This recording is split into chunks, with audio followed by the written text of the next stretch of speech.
नाथूराम गोसे ने गांधी जी की हत्या क्यों की? गिरफ्तार होने के बाद गोसे ने गांधी के पुत्र देवदास गांधी, राजमोहन गांधी के पिता को तब पहचान लिया था जब वे गोसे से मिलने थाने पहुंचे थे।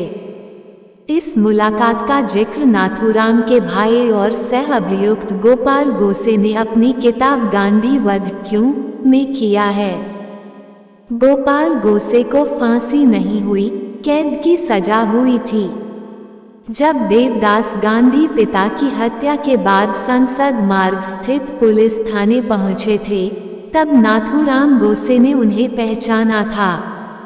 गोपाल गोसे ने अपनी किताब में लिखा है, देवदास शायद इस उम्मीद में आए होंगे कि उन्हें कोई विभत्स चेहरे वाला, गांधी के खून का प्यासा कातिल नजर आएगा, लेकिन नाथूराम सहज और सौम्य थे। उनका आत्मविश्वास बना हुआ था। देवदास ने जैसा सोचा होगा उससे एकदम उलट। नाथूराम ने देवदास गांधी से कहा, मैं नाथूराम विनायक गोसे हूँ, हिंदी अखबार हिंदू राष्ट्र का संपादक। मैं भी वहाँ था जहाँ गांधी की हत्या हुई। आज तुमने अपने पिता को खोया है। मेरी वजह से तुम्हें दुख पहुँचा है। तुम पर और तुम्हारे परिवार को जो दुख पहुँचा है, इसका मुझे भी बड़ा दुख है। कृपया मेरा यकीन करो, मैंने यह काम किसी व्यक्तिगत रंजिश के चलते नहीं किया है। ना तो मुझे तुमसे कोई द्वेष है और ना ही कोई खराब भाव। नाथूराम ने देवदास से अपना पक्ष रखने के लिए समय मांगा, लेकिन पुलिस ने उसे ऐसा नहीं करने दिया।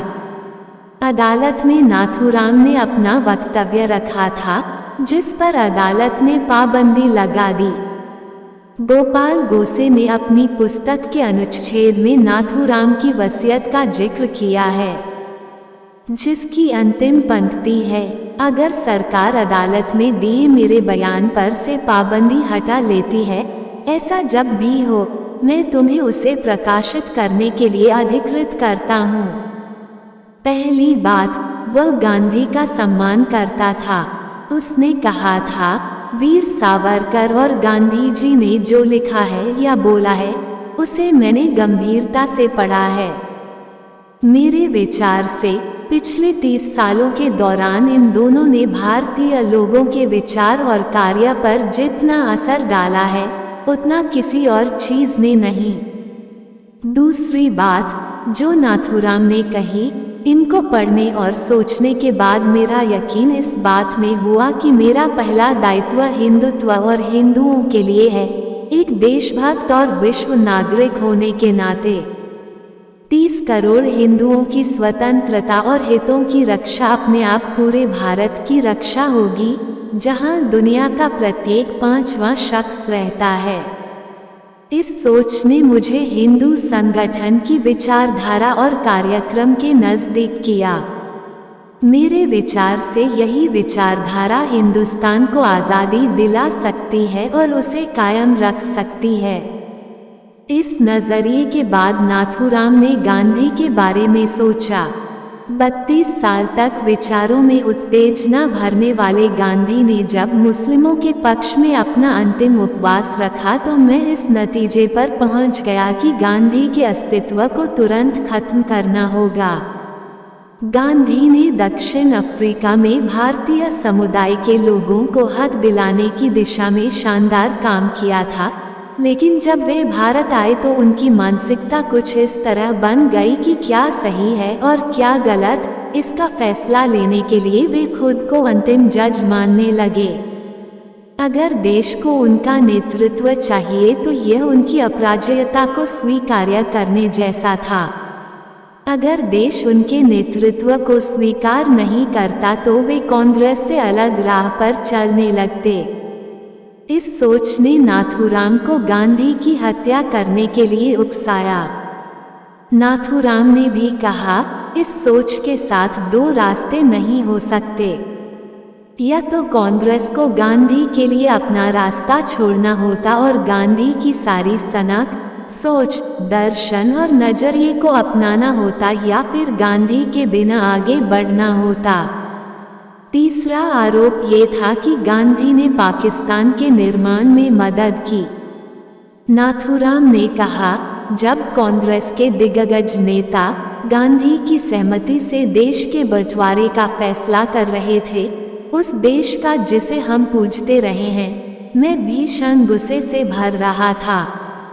व्यक्तिगत तौर पर किसी के प्रति मेरी कोई दुर्भावना नहीं है, लेकिन मैं कहना चाहता हूं कि मैं मौजूदा सरकार का सम्मान नहीं करता, क्योंकि उनकी नीतियां मुस्लिमों के पक्ष में थीं।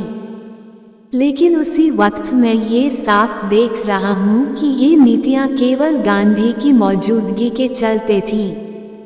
नाथूराम के तर्कों के साथ समस्याएं थीं।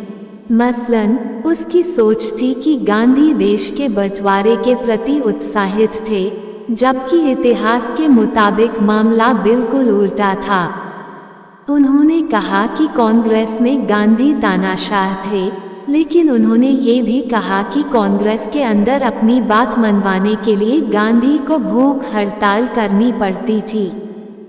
किसी तानाशाह को आदेश देने के सिवा कुछ करने की जरूरत क्यों होगी?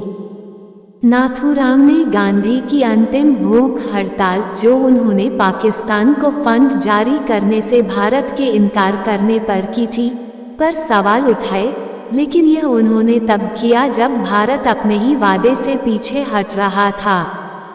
गांधी ने इस मौके पर देश को सही एवं उपयुक्त रास्ता दिखाया था। नाथूराम ने अदालत में जो भी कहा, तर्क के आधार पर उससे सहमत नहीं हुआ जा सकता। यह देवदास को दिए बयान से भी उलट है। केवल राजनीति के चलते उसने गांधी की हत्या नहीं की थी। वह गांधी की धर्मनिरपेक्ष विचारधारा से नफरत करता था। यह वास्तविक हिंदू धर्म भाव के बिल्कुल उलट था और राष्ट्रीय स्वयंसेवक संघ ने उसका ब्रेन वॉश किया था। वास्तविकता यही है कि गांधी का कोई भी रास्ता या तरीका ऐसा नहीं है जिस पर सवाल उठाए जा सकें। यही वजह है कि दशकों बाद भी एक राजनेता के तौर पर उनकी वैश्विक साख कायम है। 1949 में गांधी के बारे में जॉर्ज ऑवेल ने लिखा था, सौंदर्यबोध के लिहाज से कोई गांधी के प्रति वैमनस्य रख सकता है जैसा कि मैं महसूस कर रहा हूँ। कोई उनके महात्मा होने के दावे को भी खारिज कर सकता है, हालांकि महात्मा होने का दावा उन्होंने खुद कभी नहीं किया। कोई साधुता को आदर्श के तौर पर ही खारिज कर सकता है और इसलिए ये मान सकता है कि गांधी का मूल भाव मानव विरोधी और प्रतिक्रियावादी था। लेकिन एक राजनेता के तौर पर देखने पर और मौजूदा समय के दूसरे तमाम राजनेताओं से तुलना करने पर हम पाते हैं वे अपने पीछे कितना सुगंधित एहसास छोड़कर गए हैं। मुकदमा चलाने के बाद साल 1949 के 15 नवंबर को अंबाला जेल में फांसी की सजा दोनों ही अपराधियों को दे दी गई। कहते हैं कि गोसे को बकौल डोमिनिक लॉपियर, इसके अलावा लैरी कॉलिंस, पेरी मेसन की जासूसी कहानियां पढ़ने का शौक था। वो बहादुरी के कारनामों पर बेस्ड फिल्में देखा करता था। 2023 में गांधी के बारे में आज भी यही सत्य है, जबकि नाथूराम गोसे की शिकायतें समय की धुंध में गायब हो चुकी हैं।